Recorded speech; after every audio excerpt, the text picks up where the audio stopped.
بسم اللہ الرحمن الرحیم۔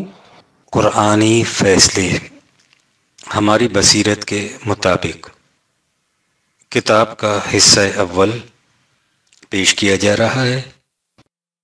متفرقات، یہ چیپٹر نمبر 16 ہے۔ غیر مسلموں کے نیک اعمال کا بدلہ۔ کہا جاتا ہے کہ نجات صرف مسلمان کی ہو سکتی ہے، کافر کی نہیں ہو سکتی ہے۔ ایک غیر مسلم بڑے نیک کام کرتا ہے، وہ جھوٹ نہیں بولتا، چوری نہیں کرتا، کسی کو ستاتا نہیں ہے، خیرات کرتا ہے، غریبوں کی مدد کرتا ہے وغیرہ وغیرہ، تو کیا اس کے ان نیک کاموں کا کوئی اجر نہیں ملے گا، اور اس لیے نجات نہیں ہوگی کہ وہ مسلمان نہیں ہوا، اور ایک مسلمان محض اس لیے جنت میں چلا جائے گا کہ وہ مسلمان تھا، خواہ اس کے عمل کتنی ہی خراب کیوں نہ ہو۔ اس سوال نے مجھے ایک مدت سے پریشان کر رکھا ہے، اور اس کا تسلی بخش جواب کہیں سے نہیں ملتا۔ اس سوال نے صرف آپ ہی کو پریشان نہیں کر رکھا، بہت سوں کو پریشان کر رکھا ہے، اور اس کا تسلی بخش جواب اس لیے نہیں ملتا کہ بنیادی طور پر یہ بات صرف صاف نہیں کی جاتی کہ اسلام کہتے کسے ہیں، کفر ہوتا کیا ہے۔ یہ بنیادی چیز سمجھ میں آ جائے تو اس بظاہر پریشان کن سوال کا جواب آسانی سے مل جاتا ہے۔ لہذا پہلے یہ سمجھ لیجئے کہ اسلام کے معنی کیا ہیں، یہ ہے کیا، کفر اور اسلام میں فرق کیا ہے۔ عام طور پر سمجھایا جاتا ہے کہ کفر اور اسلام میں فرق صرف کھانے پینے کی چیزوں میں جائز و ناجائز کی تمیز یا پرستش کے طور طریقوں میں اختلاف ہے۔ اصل سب مذاہب کی ایک ہی ہے۔ مولانا آزاد مرحوم کے الفاظ میں عالمگیر سچائیاں ہر مذہب میں یکساں طور پر پائی جاتی ہیں، فرق صرف ظاہری اعمال و رسوم میں ہے، اور اس فرق کا نجات و سعادت سے کچھ تعلق نہیں ہے۔ یہ ہے اسلام کے متعلق وہ بنیادی غلط فہمی جس کی وجہ سے وہ تمام سوالات سینے میں ابھرتے ہیں جس کا ذکر اوپر کیا گیا ہے، اور وجہ خلش اور اضطراب بنتے ہیں۔ قرآن کریم چند مستقل اقدار، غیر متبدل اصول، چند ابدی حقائق عطا کرتا ہے جن کی بنیادوں پر انسانی معاشرے کی تشکیل ہوتی ہے۔ کفر ان اصول اور حقائق سے انکار کا نام ہے۔ دیکھنے کی بات یہ ہے کہ جن باتوں کو عام طور پر نیک کام کہا جاتا ہے اور جن کی مثالیں آپ نے بھی پیش کی ہیں، اس معاشرے میں جو خلاف قرآن بنیادوں پر استوار ہوتا ہے، ان کی حقیقت اور وزن کیا ہوتا ہے۔ یہ بات ایک مثال سے سمجھ میں آ سکے گی۔ ہندو نظریہ حیات کی روح سے انسانوں کی تفریق و تقسیم پیدائش کی روح سے ہو جاتی ہے۔ برہمن کے گھر میں پیدا ہونے والا بچہ محض پیدائشی نسبت سے ہر شخص کے نزدیک واجب الاحترام ہوتا ہے، اور اسے معاشرے میں وہ مقام اور حقوق حاصل ہوتے ہیں جن میں کوئی دوسرا شریک نہیں ہو سکتا۔ اس کے برعکس شودر کے گھر میں پیدا ہونے والا بچہ تمام عمر ذلت اور پستی کی زندگی بسر کرتا ہے، اور کوئی طریق ایسا نہیں جس سے وہ معاشرے میں عزت اور وقار کا مقام حاصل کر سکے، خواہ اس کے جوہر ذاتی کچھ ہی کیوں نہ ہو۔ برہمن ساری عمر اس نظریہ زندگی کی تلقین کرتا رہتا ہے اور اسے خدائی تفریق قرار دیتا ہے جسے دنیا کا کوئی انسان مٹا نہیں سکتا۔ ہندو معاشرے کی تشکیل اسی نظریہ حیات کے مطابق ہوتی ہے۔ اب آپ سوچئے کہ اگر یہ برہمن جو ساری عمر اس معاشرے کے بندھنوں کو مضبوط سے مضبوط تر کرتا رہتا ہے اور اس طرح کروڑوں انسانوں کو ذلت و خواری کے جہنم میں دھکیلتا چلا جاتا ہے، اگر یہ کہے کہ وہ چوری نہیں کرتا، جھوٹ نہیں بولتا، یا وہ مویشیوں کے پانی پینے کے لیے پیاؤ بنواتا ہے، کوڑیوں کی جھولی میں بھیک کے ٹکڑے ڈالتا ہے، یا اس قسم کے اور دان پن کے کام کرتا ہے، تو کیا اس کی یہ انفرادی نیکیاں انسانیت کی میزان میں کچھ بھی وزن رکھیں گی؟ کیا معاشرے کو غلط بنیادوں پر استوار کرنے کا وہ جرم عظیم جس کا یہ مرتکب ہوتا ہے ان نیکیوں کے صدقے میں قابل قبول تصور کیا جا سکے گا؟ اگر میزان کے ایک پلڑے میں یہ نیکیاں رکھی جائیں اور دوسرے پلڑے میں اس کا وہ جرم، تو سوچئے کہ ان میں سے کون سا پلڑا بھاری ہوگا۔ ہماری بھول یہ ہے کہ ہم اس قسم کی انفرادی نیکیوں کو بہت بڑے ثواب کا کام سمجھتے ہیں، اور اس حقیقت کو نظر انداز کر دیتے ہیں کہ وہ اصولی وہ مبانی کیا ہیں جن کے مطابق انسانوں کی حیت اجتماعیہ کی تشکیل ہوتی ہے۔ اصل شے وہ نظام ہے جسے انسان قائم کرتا ہے اور اس کے اندر زندگی بسر کرتا ہے، اگر وہ نظام صحیح ہے تو اس کے اندر اس قسم کی انفرادی نیکیاں انسانیت ساز نتائج مرتب کرتی ہیں۔ اگر وہ نظام ہی باطل کی تخریبی بنیادوں پر استوار ہے تو اس میں افراد کی اس قسم کی نیکیاں اس جرم کا کفارہ نہیں بن سکتی جو انسانیت کا گلا گھونٹنے کے لیے روا رکھا جاتا ہے۔ قرآن کریم یہودیوں کے متعلق کہتا ہے کہ انہوں نے نظام زندگی ایسا قائم کر رکھا تھا جس میں خود ان کے اپنے افراد ایک دوسرے کا گلا کاٹتے تھے اور بالادست لوگ کمزوروں اور ناتوانوں کو ان کے گھروں سے نکال باہر کرتے تھے۔ اس کے بعد جب ان لوگوں کو دوسرے قید کر لیتے تھے تو یہ فدیہ دے کر انہیں چھڑاتے تھے اور اسے بڑا نیکی کا کام تصور کرتے تھے، حالانکہ وَهُوَ مُحَرَّمٌ عَلَيْكُمْ اخراجہم، خود ان لوگوں کو گھروں سے باہر نکال دینا سخت جرم تھا۔ اس جرم کے ارتکاب پر تو ان کے دل میں کوئی خلش پیدا نہیں ہوتی تھی، لیکن قیدیوں کو چھڑا کر ثواب حاصل کرنے کے لیے وہ آگے بڑھتے تھے۔ اس کے بعد قرآن کریم نے ایک عظیم اصول بیان کیا ہے جو اس باب میں بڑی واضح رہنمائی دیتا ہے۔ وہ ان سے کہتا ہے اَفَتُؤْمِنُونَ بِبَعْضِ الْکِتَابِ وَتَکْفُرُونَ بِبَعْضٍ، کیا تم یہ طرز عمل اختیار کرنا چاہتے ہو کہ ضابطۂ خداوندی کے ایک حصے پر ایمان رکھو اور اس کے دوسرے حصے سے انکار کرو؟ اگر یہی روش جاری رکھنا چاہتے ہو تو سن رکھو کہ فما جزاء من یفعل ذلک منکم الا خزی فی الحیات الدنیا و یوم القیامت یردون الی الاشد العذاب 2/85۔ اس روش کا نتیجہ اس کے سوا کچھ نہیں ہوگا کہ اس دنیا میں بھی ذلت و خواری کی زندگی بسر کرو گے اور قیامت میں سخت ترین عذاب میں مبتلا ہوگے۔ آپ نے غور کیا کہ قرآن کریم نے یہاں کس قدر بلیغ اور بلند اصول بیان کیا ہے۔ ظاہر ہے کہ قیدیوں کو فدیہ دے کر چھڑانا بہرحال ایک نیک کام ہے جس کا اجر ملنا چاہیے، لیکن قرآن کہتا ہے کہ انسانیت پر ظلم کرنے والے غلط نظام کے اندر اس قسم کی انفرادی نیکیاں موجب ثواب نہیں بن سکتی۔ اس جرم کا سیلاب اس قسم کی جزئی مرمتوں کو بہا کر لے جاتا ہے اور اس تمام عمل کا کلی نتیجہ تباہی اور بربادی کے سوا کچھ نہیں ہوتا۔ اس قسم کی غلط ذہنیت قریش مکہ کی تھی جس کی طرف ان کی توجہ مبذول کراتے ہوئے ان سے کہا گیا کہ أجعلتم سقاية الحج وعمارة المسجد الحرام كمن آمن بالله واليوم الآخر وجاهد في سبيل الله؟ کیا تم سمجھتے ہو کہ حاجیوں کو پانی پلانے کے لیے سبیلیں لگا دینا یا خانہ کعبہ کی تعمیر و تزئین کے کاموں میں حصہ لینا اس شخص کے اعمال کے برابر ہے جو صحیح نظام زندگی کی ابدی حقیقتوں، ایمان باللہ اور ایمان بالآخرت پر یقین رکھتا ہے اور پھر اس نظام کے قیام اور استحکام کے لیے مسلسل جدوجہد کرتا رہتا ہے؟ تم اپنے ذہن سے کچھ ہی کیوں نہ فیصلہ کر لو، لا يستوون عند الله. میزان خداوندی ہی میں ان کا وزن برابر نہیں ہو سکتا۔ غلط نظام قائم کرنے والے اس قسم کے انفرادی کاموں کے باوجود ظالم رہتے ہیں، اور خدا کا قانون یہ ہے کہ ظلم کرنے والوں پر نجات و سعادت کی راہیں کبھی کشادہ نہیں ہوتی۔ والله لا يهدي القوم الظالمين. ہمارا خیال ہے کہ ان مختصر سی توضیحات سے یہ حقیقت آپ کے سامنے آ گئی ہوگی کہ کافر کے نیک اعمال میزان خداوندی میں وزن کیوں نہیں رکھتے۔ جو شخص کسی مملکت کے خلاف بغاوت کے لیے اٹھ کھڑا ہو، ذاتی طور پر کتنا ہی اچھا شہری کیوں نہ ہو، اس کی یہ انفرادی خوبیاں جرم بغاوت کا کفارہ نہیں ہو سکتی۔ کفر در حقیقت نظام خداوندی کے خلاف بغاوت کا نام ہے، خواہ وہ بغاوت عملی ہو یا ذہنی و اعتقادی۔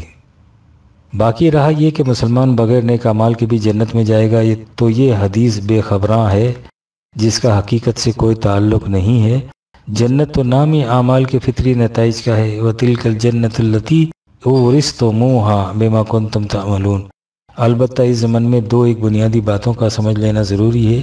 اگر کہیں صحیح قرآنی نظام قائم ہے یا اس کے قیام کے لیے جدوجہد کی جا رہی ہے، تو اس میں اگر کسی سے سہواً اور خطاً کوئی چھوٹی موٹی لغزش ہو گئی ہے اور وہ اس پر نادم ہو کر آئندہ اس سے محتاط رہتا ہے تو اس کے اعمال حسنہ کا پلڑا بھاری رہے گا۔ اگر مسلمان بھی غیر قرآنی نظام پر رضامند ہو چکا ہے تو اس نظام کے اندر اس کی انفرادی نیکیاں وہ نتائج مرتب نہیں کر سکتی جن کا نتیجہ جنت کی زندگی ہوتا ہے۔ ہم مسلمان صدیوں سے اس غلط ذہنیت کا شکار ہیں جس کا نتیجہ یہ ہے کہ ہمارے ہاں کے نیک لوگوں کی نیکیاں بھی کوئی نیک نتیجہ مرتب نہیں کرتی۔ یہی وہ غلط ذہنیت ہے جس کی اصلاح کے لیے قرآن کریم نے واضح الفاظ میں کہا تھا کہ نیکی یہ نہیں ہے کہ تم اپنا منہ مشرق کی طرف کرتے ہو یا مغرب کی طرف، نیکی تو اس کی ہے جو خدا پر، آخرت پر، ملائکہ پر، کتب، خداوندی پر اور انبیاء پر ایمان رکھتا ہے، یعنی ان اصولوں پر جو نظام خداوندی کی بنیاد بنتے ہیں۔ مال اور دولت کی محبت کے باوجود اسے ضرورت مند غریبوں، یتیموں، مسکینوں، نادار مسافروں، محتاجوں کے لیے دے دیتا ہے، نیز دوسروں کو غلامی کی زنجیروں میں سے آزاد کرانے کے لیے، جو نظام صلاۃ و زکوٰۃ قائم کرتا ہے، جو اپنے عہد کا پابند ہوتا ہے، اور اس عہد میں بنیادی حیثیت اس عہد کی ہوتی ہے جو اس نے اپنے خدا سے کر رکھا ہوتا ہے اور جس کی روح سے اس نے اپنا مال اور جان خدا کے ہاتھوں بیچ دیا ہوتا ہے۔ جو ان مصائب و مشکلات میں جو اس راہ میں اسے درپیش ہوں ثابت قدم رہتا ہے، یہ وہ لوگ ہیں جو اپنے دعوی ایمان کو سچ کر دکھاتے ہیں، اور یہی ہیں جنہیں متقی کہا جا سکتا ہے۔ نیکی ان لوگوں کی ہے نہ کہ ان کی جو غیر خداوندی نظام پر مطمئن ہو کر بیٹھ جاتے ہیں اور سمجھتے ہیں کہ ان کا نماز، روزہ، حج، زکوٰۃ اور دیگر انفرادی نیکیاں انہیں جنت کا وارث بنا دیں گی۔ آپ نے غور فرما لیا کہ غیر مسلمانوں کی انفرادی نیکیاں تو ایک طرف، خود ان مسلمانوں کی انفرادی نیکیاں جو غیر خداوندی نظام پر مطمئن ہوں میزان خداوندی میں کیا وزن رکھتی ہیں۔ انفرادی نیکیاں نہایت ضروری ہیں، لیکن یہ نیکیاں صحیح نتائج پیدا ہی اس وقت کرتی ہیں جب یہ صحیح قرآنی نظام کے اندر سرزد ہوں۔ غلط نظام میں یہ تعمیر انسانیت کے نتائج مرتب ہی نہیں کر سکتی۔ دریاؤں اور ندیوں کا میٹھا پانی انسانوں اور حیوانوں کے لیے زندگی بخش اور زمین مردہ کے لیے حیات آور ہوتا ہے، لیکن وہی پانی سمندر کے اندر پہنچ کر اپنی تمام زندگی بخش صلاحیتیں کھو دیتا ہے۔ دہی کے برتن میں جتنا دودھ جی چاہے ڈالتے جائیے، سب دہی بنتا جائے گا۔ قرآنی نظام یا اس نظام کے قیام کے لیے جدوجہد اور اس کے ساتھ اخلاقی نیکیاں یہ ہے وہ پروگرام جسے قرآن ایمان اور اعمال صالح کی جامع اصطلاح سے تعبیر کرتا ہے، اور جس کا لازمی نتیجہ اس دنیا اور اس کے بعد کی زندگی دونوں میں جنت کی وراثت ہے، اور یہ پروگرام قرآن کے سوا اور کہیں نہیں مل سکتا۔ 1964 عیسوی۔ اخلاقی اور روحانی ترقی۔ سوال: ہم عام طور پر سنتے رہتے ہیں کہ اسلام مادی، اخلاقی اور روحانی ترقی کا ضامن ہے۔ مادی ترقی قابل فہم ہے، اخلاقی ترقی کی بات بھی سمجھ میں آ جاتی ہے، لیکن یہ روحانی ترقی کیا ہے اور اسلام اس کا کس طرح ضامن ہوتا ہے؟ اس کا جواب تو انہیں سے مانگیے جو ان الفاظ کو پیش کرتے ہیں، لیکن مشکل یہ ہے کہ اس کا جواب ان کے پاس بھی کچھ نہیں ہوگا۔ حقیقت یہ ہے کہ ہمارے ہاں اکثر الفاظ ایسے ہیں جن کی کیفیت اس سے زیادہ کچھ نہیں کہ اسماء سمیتموہا انتم و آباءکم، چند نام ہیں جنہیں تم نے یا تمہارے آباء و اجداد نے رکھ چھوڑا ہے۔ ان الفاظ کو ہم صبح شام رٹتے دہراتے رہتے ہیں اور کبھی نہیں سوچتے کہ ان کا مطلب کیا ہے۔ اخلاقی ترقی کے معنی یہ ہیں کہ اسلام کے مطابق زندگی بسر کرنے سے انسان کے اخلاق بلند ہو جاتے ہیں، اور اخلاق سیرت و کردار ہی کا دوسرا نام ہے۔ اب سوال یہ ہے کہ کیا سیرت کی پاکیزگی اور کردار کی بلندی کے بعد کوئی اور چیز بھی باقی رہتی ہے جسے روحانی ترقی سے تعبیر کیا جاتا ہے؟ کیا اخلاقی بلندی سیرت و کردار کی رفعت میں شرف انسانیت کی انتہائی منزل نہیں آ جاتی؟ یہ بات تو واضح ہے کہ مادی ترقی اور چیز ہے اور اخلاقی برتری اور شے۔ یہ ہو سکتا ہے کہ کسی فرد یا قوم کو مادی ترفع حاصل ہو لیکن اس کی اخلاقی سطح پست ہو۔ یہ وجہ ہے کہ اسلامی طرز زندگی کے نتائج کے لیے مادی ترقی کے ساتھ اخلاقی برتری کا اضافہ ضروری ہوتا ہے۔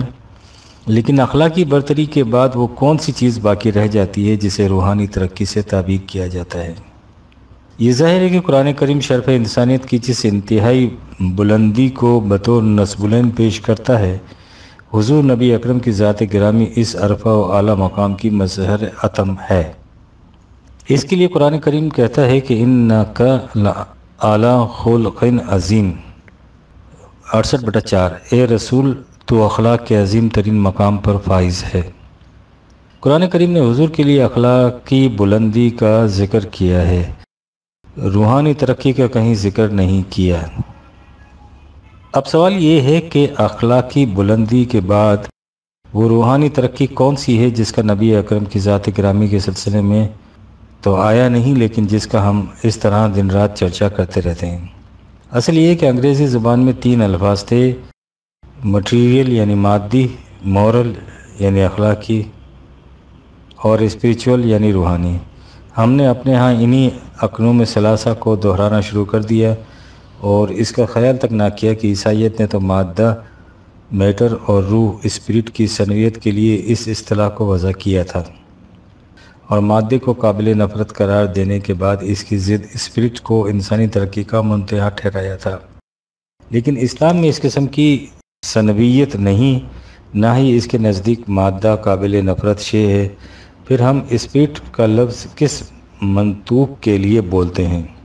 ہم نے اس اصطلاح کو عیسائیت سے مستعار لے کر اپنے تصوف میں داخل کیا، اور اس طرح روحانی ترقی انسانی شرف کی منتہا قرار پا گئی، اور پھر اس کا چرچا شروع کر دیا کہ شریعت کی پابندی سے اخلاقی بلندی حاصل ہوتی ہے، اور طریقت کی پابندی سے روحانی ترقی، یعنی جس اخلاقی بلندی کو اللہ تعالیٰ نے حضور نبی اکرم کا مقام بلند قرار دیا ہے، تصوف کے اس تصور کی روح سے اس مقام سے اونچا ایک اور مقام بھی ہے جسے روحانی ترقی کہا جاتا ہے، یعنی معاذ اللہ خود نبی اکرم کے مقام خلق عظیم سے بھی بلند مقام۔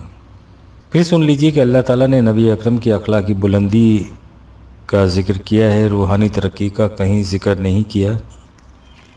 اس لیے خدا کی اس شہادت کے پیش نظر اسلام میں سیرت کے اعتبار سے اخلاق کی بلندیوں سے اونچا کوئی اور مقام نہیں ہے۔ نبوت البتہ اور چیزیں جس کا سلسلہ ختم ہو چکا 1964 عیسوی۔ حقوق اللہ اور حقوق العباد۔ ہم بچپن سے حقوق اللہ اور حقوق العباد کی اصطلاحات سنتے چلے آ رہے ہیں۔ حقوق العباد کی بات تو سمجھ میں آتی ہے، لیکن یہ حقوق اللہ کیا ہے، اس کی بابت وضاحت فرما دیجیے۔ جواب: قرآن کریم میں حقوق العباد کا ذکر آیا ہے، لیکن حقوق اللہ کا کہیں ذکر نہیں آیا۔ مثلاً فی اموالہم حق معلوم للسائل والمحروم 70/24، ان کے مال میں سائل و محروم کا ایسا حق ہے جو معلوم ہے، یا وآت ذا القرب حقه والمسكين وابن السبيل، قریبی رشتہ دار اور مسکین اور مسافر کو اس کا حق دے دو۔ اس قسم کی قرآن کریم میں اور آیات بھی ہیں۔ ایک جگہ خدا کے حق کا بھی ذکر ہے، لیکن وہ حق بھی دراصل بندوں ہی کا حق ہے۔ سورہ انعام میں ہے کہ اللہ وہ ہے جس نے باغات اور کھیتوں میں پھل اور فصلیں پیدا کی ہیں، تم اس پیداوار کو اپنے کام میں لاؤ۔ وَآتُوا حَقَّهُ يَوْمَ حَصَادِهِ 6/142، اور فصل کاٹنے کے دن اس کا حق ادا کرو۔ ظاہر ہے کہ یہاں جس چیز کو اس کا خدا کا حق کہا گیا ہے، یہ وہی ہے جسے دوسرے مقامات میں محتاجوں اور ضرورت مندوں کا حق قرار دیا گیا ہے۔ جس طرح خدا کو قرضہ دینے سے مراد انسانیت کی فلاح و بہبود کے کاموں کے لیے نظام خداوندی کو اپنا مال دے دینا، یہ جہاں کہا گیا ہے کہ خدا نے مومنین کا مال اور جانیں خرید لی ہیں، تو اس سے بھی مقصود یہی ہے کہ جماعت مومنین اپنے مال اور اپنی جانوں اور جذبات کو قوانین خداوندی کے مطابق صرف کرنے کے لیے وقف کر دیتی ہے۔ ان مقامات سے ظاہر ہے کہ حقوق اللہ حقوق العباد سے الگ کچھ اور نہیں ہیں۔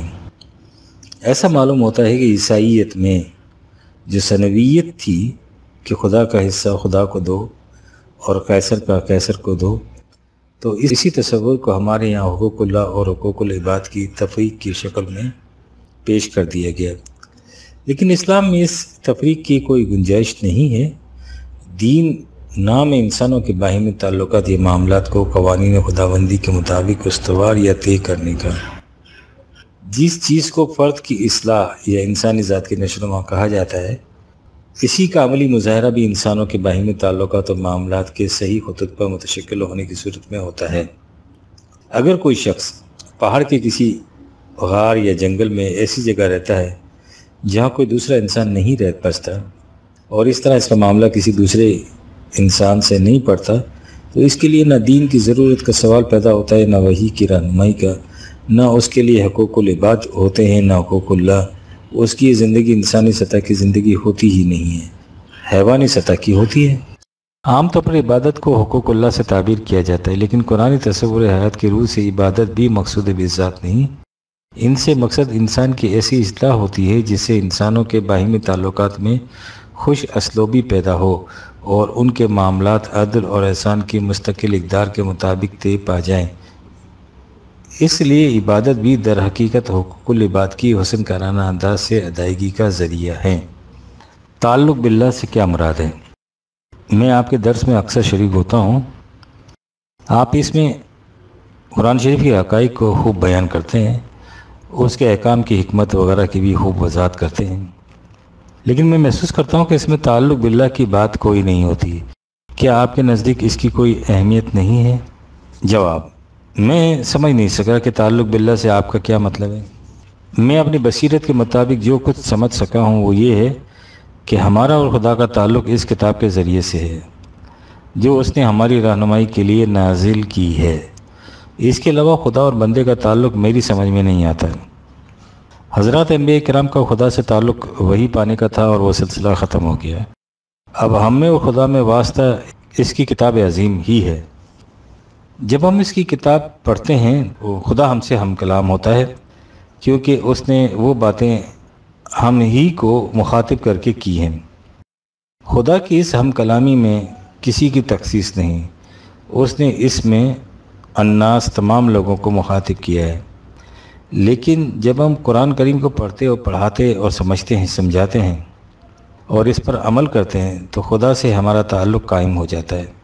جب ہم اسے چھوڑ دیتے ہیں تو خدا سے تعلق منقطع ہو جاتا ہے۔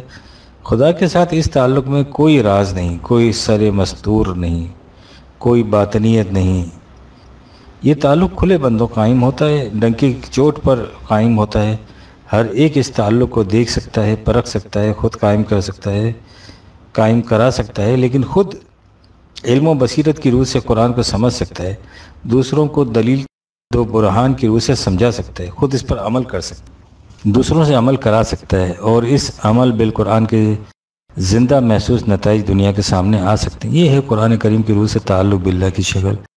اس کے علاوہ کسی اور تعلق باللہ کا پتہ نشان قرآن سے نہیں ملتا ہے۔ 1964 اظہار خیال کا حق۔ ایک اور صاحب لکھتے ہیں کہ آج کل یہ خیال عام ہو رہا ہے کہ اظہار خیال کی آزادی انسان کا بنیادی حق ہے جس پر کوئی پابندی نہیں لگائی جا سکتی۔ اس بات کو ہمارا مذہبی طبقہ بڑی شد و مت سے پیش کرتا ہے، لیکن میں دیکھتا ہوں کہ یہ طبقہ اپنے فریق مخالف کو اظہار خیال کا حق کبھی نہیں دیتا۔ ان میں آئے دن اسی بات پر سر پٹول ہوتی رہتی ہے، پھر یہ اس حق کی حمایت کے لمبردار کیسے بنتے ہیں؟ طلوع اسلام۔ اظہار خیال کی آزادی واقعی انسان کے بنیادی حقوق میں شامل ہے، لیکن یہ کہنا صحیح نہیں کہ اس پر کسی قسم کی پابندی نہیں لگائی جا سکتی۔ مثلاً قرآن نے جب کہا ہے کہ باطل پرستوں کے معبودوں کو گالی نہ دو تو اس نے اظہار خیال پر ایک پابندی لگائی ہے، یعنی اظہار خیال کا انداز شریفانہ ہونا چاہیے۔ اس کے متعلق آپ یوں بھی کہہ سکتے ہیں کہ یہ پابندی اظہار خیال پر نہیں، اظہار خیال کے انداز و اسلوب پر ہے۔ شریفانہ اور مصلحانہ انداز سے اظہار خیال انسان کے بنیادی حقوق میں سے ہیں۔ یہ آپ نے بالکل درست کہا ہے کہ اظہار خیال کی آزادی کی تائید مذہب پرست طبقے کی طرف سے تعجب انگیز ہے۔ ان حضرات کی تو ساری تاریخ اظہار خیال کے خلاف جنگ و جدال کی داستان ہے۔ ان کے فرقوں کی باہمی لڑائیاں اسی خون ریز داستان کی شفق آلود کڑیاں ہیں۔ ایک مسئلہ خلق قرآن کو لیجئے، صدیوں تک بغداد کی گلیوں میں مسلمانوں کا خون پانی کی طرح بہتا رہا، محض اس لیے کہ ایک فریق دوسرے فریق کو اس کا حق نہیں دیتا تھا کہ وہ اس کے عقیدے کے خلاف اپنے عقیدے کا اظہار کرے۔ جو ہی کسی نے کسی ایسے خیال کا اظہار کیا جو ان کے خلاف ہو، اسے انہوں نے مرتد قرار دے دیا، اور چونکہ یہ عقیدہ وضع کر لیا گیا تھا کہ مرتد کی سزا قتل ہے، اس لیے اس کا خون مباح ہو گیا۔ آج بھی ان کی یہی حالت ہے۔ جس سے انہیں اختلاف ہوا اس کے خلاف کفر کا فتویٰ صادر کر دیا اور اس طرح معاشرے میں اس کا گلا گھونٹ کر رکھ دیا۔ یہ تو غنیمت ہے کہ اس وقت زمام اقتدار ان کے ہاتھ میں نہیں، اس لیے معاملہ صرف کفر سازی اور عوام کی اشتعال انگیزی تک رہتا ہے۔ کل کو اگر خدا نہ کرے اختیارات ان کے ہاتھ میں آ گئے تو پھر دیکھیے گا جن امور کو آپ بنیادی حقوق انسانیت قرار دیتے ہیں، ان کے ہاتھوں ان کا کیا حشر ہوتا ہے۔ آپ اظہار خیال کا حق لیے پھرتے ہیں، یہ کسی کو جینے کا حق بھی نہیں دیں گے۔ ان کے ضابطۂ قوانین میں حق کا تصور ہی نہیں، ہر بات ان کی خوشنودی مزاج پر منحصر ہوتی ہے۔ 1964 عیسوی۔ ایک صاحب لاہور سے دریافت کرتے ہیں کہ آج کل عام طور پر یہ بات سننے میں آتی ہے، اور طلوع اسلام خود بھی اس کی تائید کرتا ہے کہ اسلام زمانے کے تقاضوں کو پورا کرتا ہے، ہمیں زمانے کے تقاضوں کے ساتھ چلنا چاہیے۔ لیکن زمانے کے تقاضے تو آئے دن بدلتے رہتے ہیں، کیا ان کے ساتھ اسلام بھی آئے دن بدلتا جائے گا؟ مثلا آج کل زمانے کا تقاضا ہے کہ عورتیں عریاں لباس پہنتی ہیں، کلبوں میں جا کر ناچتی ہیں، جیم خانوں میں شراب کا دور چلتا ہے۔ کیا اسلام کو ان کے ساتھ دینا ہوگا؟ اگر اسلام ایسا نہیں کرے گا تو زمانے کے تقاضوں کا ساتھ کس طرح دے گا؟ طلوع اسلام۔ جس غلط فہمی میں ہمارے یہ مستفسر مبتلا ہیں، اس میں آج کل بہت سے لوگوں کو مبتلا پایا گیا ہے۔ در حقیقت ہمارے ہاں ایک رو پیدا کی گئی ہے جس سے اس قسم کی غلط فہمیاں دانستہ پھیلائی جاتی ہیں، ورنہ بات کچھ ایسی مشکل یا الجھاؤ کی نہیں ہے۔ پہلے تو یہ سمجھ لیجئے کہ ایک چیز ہے کسی معاشرے کی روش، اور دوسری چیز ہے زمانے کا تقاضا۔ جو مثال ہمارے مستفسر نے پیش کی ہے وہ معاشرے کی روش ہے، زمانے کا تقاضا نہیں ہے۔ لہٰذا سب سے پہلے ہمیں ان دونوں باتوں کا فرق ملحوظ رکھنا چاہیے۔ اب آئیے اسلام کی طرف۔ قرآن کریم نے بعض احکام دیے ہیں اور بعض اصول، اس کے احکام ہوں یا اصول، وہ سب غیر متبدل ہیں، ان میں کوئی تبدیلی نہیں کر سکتا۔ اگر کسی معاشرے کی روش ان کے خلاف جاتی ہے تو ہمیں اس روش میں تبدیلی کرنی ہوگی، نہ کہ قرآن کے احکام و اصول میں تبدیلی۔ جہاں تک قرآن کے اصولوں کا تعلق ہے، انہیں عملی شکل دینے کے لیے فقہی قوانین مرتب کیے جاتے ہیں۔ یہ قوانین اس زمانے کے حالات کو پیش نظر رکھ کر مرتب کیے جاتے ہیں جن میں ان اصولوں کو عملاً نافذ کرنا مقصود ہو۔ اگر وہ حالات باقی نہ رہیں تو ان فقہی قوانین میں بھی تبدیلی کی جائے گی تاکہ نئے قوانین بدلتے ہوئے حالات کے مطابق عمل پذیر ہو سکیں۔ اس کو زمانے کا تقاضا کہا جاتا ہے، یعنی اپنے اپنے زمانے کے حالات۔ جب ہم کہتے ہیں کہ ہمیں اپنے زمانے کے تقاضوں کو پیش نظر رکھنا چاہیے تو اس سے مطلب یہ ہے کہ قرآن کے اصولوں کی روشنی میں جو فقہی قوانین کی کسی گزشتہ زمانے میں مرتب ہوئے تھے، اگر ہمارے زمانے کے حالات بدل گئے ہیں تو ہمیں ان قوانین میں بھی مناسب رد و بدل کر لینا چاہیے۔ ان جزئی قوانین میں اس قسم کا رد و بدل اسلام کے تقاضے کے عین مطابق ہے۔ مثلا نبی اکرم کے زمانے میں بعض لوگوں کو مملکت کی طرف سے کچھ مالی امداد دی گئی تھی، انہیں مؤلفۃ القلوب کہا جاتا ہے، جس کا ذکر خود قرآن میں ہے 9/60۔ حضرت عمر نے اپنے زمانے میں اس امداد کو یہ کہہ کر بند کر دیا کہ جن حالات میں وہ امداد دی گئی تھی وہ اب باقی نہیں رہے، لہٰذا قرآن کا یہ حکم ملتوی رہے گا۔ اسی طرح نبی اکرم صلی اللہ علیہ وسلم اور عہد صدیق رضی اللہ عنہ میں قانون یہ تھا کہ مفتوح زمینیں سپاہیوں میں تقسیم کر دی جاتی تھیں۔ حضرت عمر کے زمانے میں جب عراق کا وسیع زرعی رقبہ مملکت کے ہاتھ آیا تو حضرت عمر نے سابقہ قانون پر اثر نو غور کیا اور بدلے ہوئے حالات کے مطابق اسے بدل دیا۔ وہ زمینیں سپاہیوں میں تقسیم کرنے کی بجائے مملکت کی تحویل میں لے لی گئیں۔ اسی طرح عہد صدیقی تک یہ قاعدہ تھا کہ مملکت کی جس قدر نقد آمدنی ہوتی اسے ساتھ کے ساتھ تقسیم کر دیا جاتا۔ حضرت عمر کے زمانے میں ایک طرف یہ آمدنی بہت بڑھ گئی، دوسری طرف مملکت کی مستقل ضروریات کا دائرہ بہت وسیع ہو گیا۔ ان بدلے ہوئے حالات کے تحت آپ نے سابقہ قاعدے کو بدل دیا اور اس آمدنی کو بیت المال میں داخل کر کے باقاعدہ حساب کتاب کا محکمہ دیوان کھول دیا۔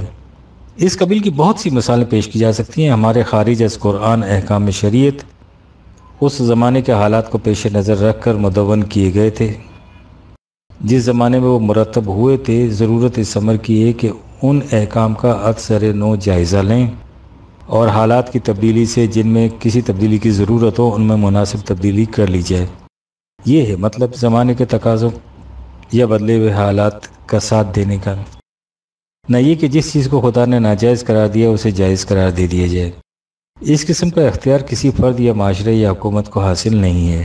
جس طرح ہمیں مروجہ قوانین شریعت کا جائزہ لینا چاہیے، اسی طرح آج کل کی معاشرتی روشوں کا بھی محاسبہ کرنا چاہیے۔ ان میں سے جو روش بھی قرآن کے کسی حکم یا اصول کے خلاف ہو اسے بدل دینا چاہیے۔ پھر سن لیجئے کہ دین قوانین یا اصولوں کی حیثیت سے قرآن کریم کے اندر مکمل ہو چکا ہے۔ جو کچھ قرآن میں ہے وہ غیر متبدل ہے۔ قرآنی اصولوں کی روشنی میں جو جزئی قوانین مرتب ہوں گے اور ان اصولوں پر عمل پیرا ہونے کے جو طریقے اختیار کیے جائیں گے وہ زمانے کے بدلتے ہوئے حالات کے مطابق بدلے جا سکیں گے۔ 1964 عالم کسے کہتے ہیں؟ ایک صاحب لکھتے ہیں کہ طول اسلام کے لٹریچر میں عام طور پر یہ کہا جاتا ہے کہ ہمارے علماء کرام علم سے بے بہرہ ہیں۔ یہ حضرات اپنے آپ کو عالم کہتے ہیں، اتنے سال تحصیل علم کے لیے صرف کرتے ہیں۔ اگر یہ علم سے بے بہرہ ہوتے ہیں تو پھر عالم کسے کہا جائے گا؟ ہم اپنے مستفسر سے عرض کریں گے کہ وہ اس بات پر غور کریں، غور کر کے خود ہی جواب دیں کہ اگر ایک شخص قرآن کریم کو حفظ کر لے تو کیا آپ اسے قرآن کا عالم کہیں گے؟ آپ اسے قرآن کا عالم کبھی نہیں کہیں گے، حالانکہ اسے سارا قرآن حفظ یاد ہے۔ یہ اس لیے کہ اس نے قرآن کریم کے الفاظ یاد کیے ہیں، ان پر غور و فکر نہیں کیا، عقل و بصیرت سے کام لے کر اس کے مطالب معلوم کرنے کی کوشش نہیں کی۔ یاد رکھیے کسی چیز کے حفظ کرنے میں عقل و فکر کو کچھ واسطہ نہیں ہوتا، اس لیے حفظ کرنے کو علم نہیں کہا جا سکتا۔ ہمارے علماء کرام کی بے نیاہی یہی حالت ہے۔ انہوں نے قدیم زمانے کی کتابوں کو اس طرح حفظ کیا ہوتا ہے کہ انہیں معلوم ہوتا ہے کہ فلاں مسئلے کے متعلق فلاں کتاب میں کیا لکھا ہے، فلاں امام نے کیا کہا ہے، فلاں مفسر کا کیا قول ہے، فلاں محدث کا کیا ارشاد ہے۔ جو کچھ انہیں ان کتابوں میں لکھا ملتا ہے وہ اسے حرفاً نقل کر دیتے ہیں، اس میں اپنی عقل و فکر کو قطعاً دخل نہیں دینے دیتے۔ انہیں اس کی اجازت ہی نہیں ہوتی، وہ ایسا کر ہی نہیں سکتے۔ اب ان کے متعلق زیادہ سے زیادہ یہ کہہ سکتے ہیں کہ انہیں معلومات انفارمیشنز حاصل ہوتی ہیں، لیکن آپ یہ نہیں کہہ سکتے کہ ان کا علم بہت ہے۔ قرآن کریم نے علم کی تعریف خود ہی بیان کر دی جب کہا کہ لا تقفو ما لیس لک بہ علم، جس بات کا تمہیں علم نہ ہو اس کے پیچھے مت لگا کرو۔ اس کے بعد ہے کہ إن السمع والبصر والفؤاد كل أولئك كان عنه مسؤولا۔ 17/36 یاد رکھو تمہارے سمع، بصر اور قلب، فواد، ہر ایک سے اس کے متعلق پوچھا جائے گا۔ لہذا قرآن کی روح سے علم وہ ہے جس میں سننے دیکھنے کے علاوہ انسان کی فکری صلاحیتوں، فواد، مائنڈ کا بھی دخل ہو، جو معلومات محض سمع و بصر پر مبنی ہوں اور اس میں انسان کے اپنے فہم و تدبر کا دخل نہ ہو، وہ علم کی تعریف میں نہیں آتی۔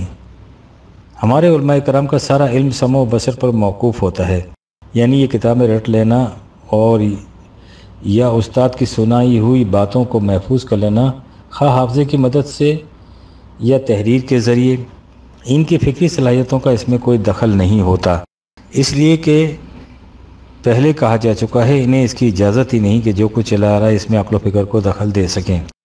یہ ان کے نزدیک بدعت اور الحاد ہے۔ ان میں سب سے بڑا عالم وہ ہوگا جو سب سے زیادہ حوالے دے سکے۔ ہم اس لیے انہیں عالم کی بجائے کیٹالوگر کہا کرتے ہیں۔ علامہ اقبال نے انہی کے متعلق کہا تھا کہ فقیہ شہر قارون ہے لغت ہائے حجازی کا۔ قرآن نے اس کو حمل اسفار 62/5 کتابیں اٹھائے پھرنے سے تعبیر کیا ہے۔ یہ اپنے محدود سے دائرے میں معلومات کے حافظ ہوتے ہیں، عالم نہیں ہوتے۔ جن لوگوں کے مسلک میں عقل و فکر سے کام لینا حرام ہو وہ عالم ہو کیسے سکتے ہیں؟ ان سے کسی مسئلے کے متعلق پوچھئے، یہ 20 اسناد گنا دیں گے اور درجنوں حوالے پیش کر دیں گے، لیکن ان سے اگر یہ پوچھئے کہ ایسا کیوں کرنا چاہیے تو اس کا ان کے پاس کوئی جواب نہیں ہوگا۔ بجوز کفر کے فتوے کے، کیا علم اسی کو کہتے ہیں؟ 1964 اختلاف کی نوعیت۔ جب ہم کہتے ہیں کہ مسلمانوں کے مختلف فرقوں کے مسالک کو مستند مان لیا جائے تو اس قسم کے قوانین مرتب بھی نہیں ہو سکتے جنہیں تمام مسلمان اسلامی تسلیم کر لیں، کیونکہ ان فرقوں میں باہمی اختلافات بڑے شدید ہیں۔ تو اس کے جواب میں کہا جاتا ہے کہ نہیں، یہ اختلافات محض فروعی ہیں، انہیں ایسی اہمیت حاصل نہیں۔ اہل حدیث کے ترجمان الاعتصام میں احناف کے ساتھ ایک بحث چل رہی ہے۔ اس سلسلے میں اس کی 13 دسمبر کی اشاعت میں شائع شدہ ایک مضمون میں لکھا ہے، یہ تو ایک اصل کی ایک جزی کو نہایت اختصار سے نقل کیا گیا ہے، اگر اس پر اور دیگر سینکڑوں اصول جو نصوص اور ائمہ اہل حدیث کی تردید کے لیے وضع کیے گئے ہیں، بحث و تمہیز کے لیے قلم کو اجازت دی جائے تو ایک مبسوط کتاب مرتب ہو جائے۔ وہ کون سا بزرگ ہے جس نے حنفیت کے کسی مسئلے سے اختلاف کیا ہو اور پھر اس کو خارج اسلام کرنے کے لیے اصول نہ وضع کیے گئے ہوں؟ اصول سے ہٹ کر ویسے بھی احناف کرام کی ائمہ اہل حدیث کے متعلق گفتگو اس طرح کی ہوتی ہے، جس کا نمونہ آپ فاضل دیوبند کے کلام میں ملاحظہ فرما چکے ہیں۔ ہم اگر ان کے بزرگوں کے وہ اقوال اور ملفوظات جو اہل حدیث کی تحقیر و تنقیص میں ان کتابوں میں موجود ہیں پیش ہی کر دیں تو غالباً ان کو بھی ہماری کم ظرفی اور چھچیرو پن پر محمول کریں گے۔ الاعتصام 13 دسمبر 1963 صفحہ نمبر 2۔ آپ ان الفاظ پر ایک مرتبہ پھر غور فرمائیے کہ وہ کون سا بزرگ ہے جس نے حنفیت کے کسی مسئلے سے اختلاف کیا ہو اور پھر اسے خارج اسلام کرنے کے لیے اصول نہ وضع کیے گئے ہوں۔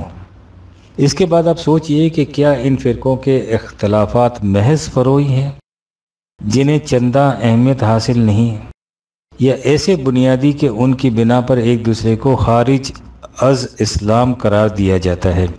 اور ان دونوں فرقوں کا دعویٰ یہ ہے کہ بلکہ ہر فرقے کا دعویٰ ہے کہ ہمارے احکام کتاب و سنت پر مبنی ہیں۔ جہاں تک کتاب اللہ کا تعلق ہے، اس کا دعویٰ یہ ہے کہ میرے من جانب اللہ ہونے کی دلیل یہ ہے کہ مجھ میں کوئی اختلافی بات نہیں ہے۔ اب آپ سوچئے کہ جس کتاب کا دعویٰ یہ ہو اور اس دعوے کی صداقت پر ہمارا ایمان ہو، تو کیا یہ کسی طرح بھی ممکن ہے کہ جن احکام کی بنیاد ایسی کتاب پر ہو ان میں اس قدر اختلافات ہوں؟ اگر اسے تسلیم کر لیا جائے کہ ایسا ممکن ہے تو اس کتاب کا یہ دعویٰ معاذ اللہ غلط ثابت ہو جاتا ہے۔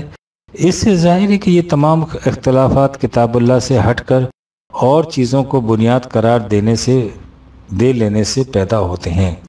اور پھر یہ بھی سوچئے کہ جب تک آپ ان چیزوں کو بنیاد تسلیم کرتے رہیں گے، ان اختلافات کے مٹنے کی کوئی صورت پیدا ہو سکے گی؟ ایسا کبھی نہیں ہو سکے گا۔ ہماری 1000 برس کی تاریخ خود اس پر شاہد ہے کہ ایسا نہیں ہو سکتا۔